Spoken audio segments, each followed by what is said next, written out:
Just a quickie here, pretty much. One, the personal life around here is really picking up nicely in certain areas. I will not go into because I'm not at liberty to, but maybe another job more in line with my chosen career field. There's a local company that does production stuff for like events or whatever, like corporate, So I might have a gig as a stagehand coming on pretty soon. So that would be a little closer to my training. Be able to use my set instead of just driving rental cars around. But I might, hell, I might be able to do both because it's a freelance thing. So anything's possible. Now for the matter at hand, looks like JJTrek 4 might not be going off as planned, or if at all. Why? Well, Paramount, despite all the ownership changes over the years, remains to be the stingiest, studio in Hollywood. They had a deal with Chris Pine, and I think maybe they've made a previous understanding with Chris Hemsworth as well, how much they would be paid for a fourth Star Trek movie. Well, now they're starting to try and renege on that.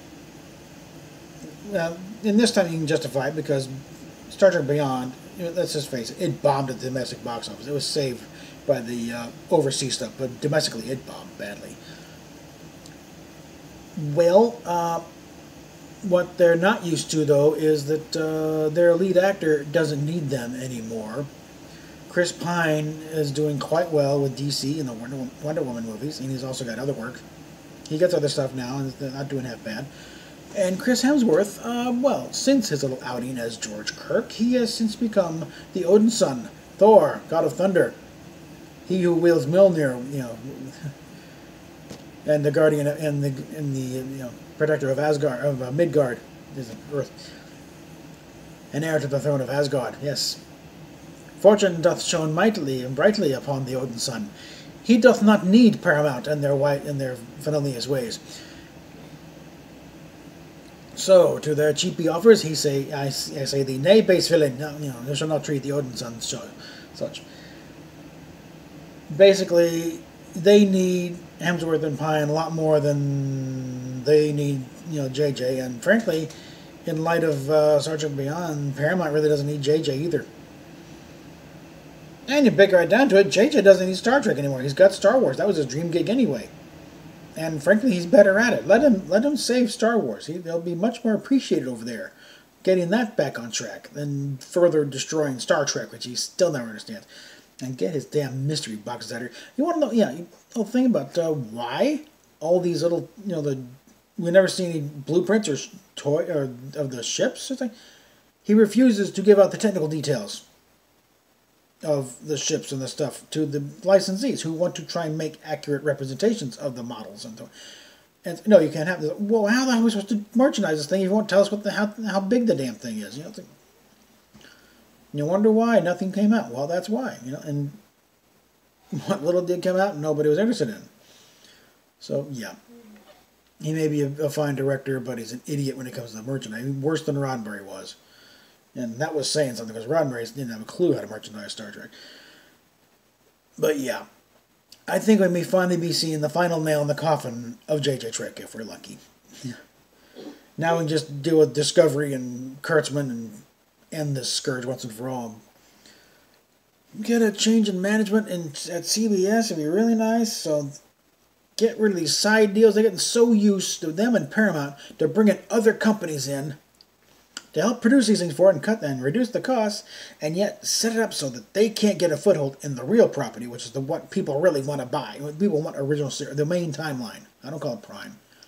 That Prime is JJ's contraption over there. And that okay. Discovery's Prime, yeah, and JJ is an offshoot of Prime. What is in that concordance in the other room? That's not Prime. That's the established timeline. That is canon. Prime is not canon. Prime is Prime. Canon is canon. That's how you keep them going nuts in this whole thing. So, yeah. We're winning slowly but surely, but things are starting to turn. And like I said, Paramount doesn't need JJ. They got Tarantino waiting in the wings.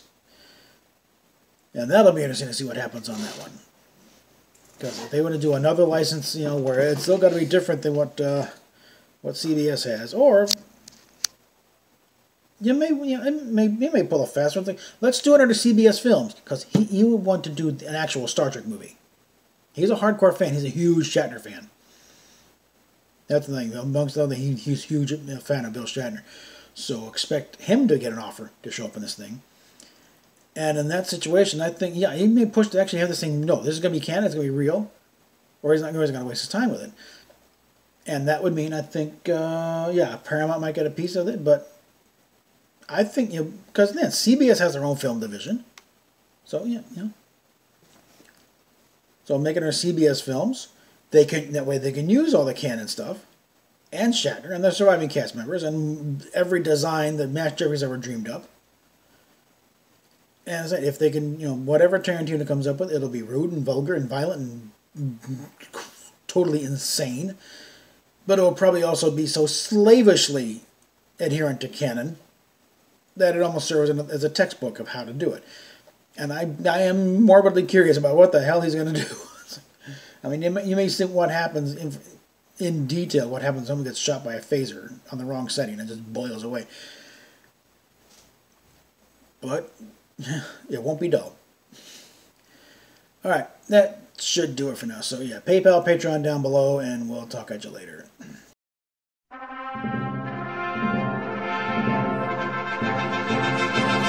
Allons enfants,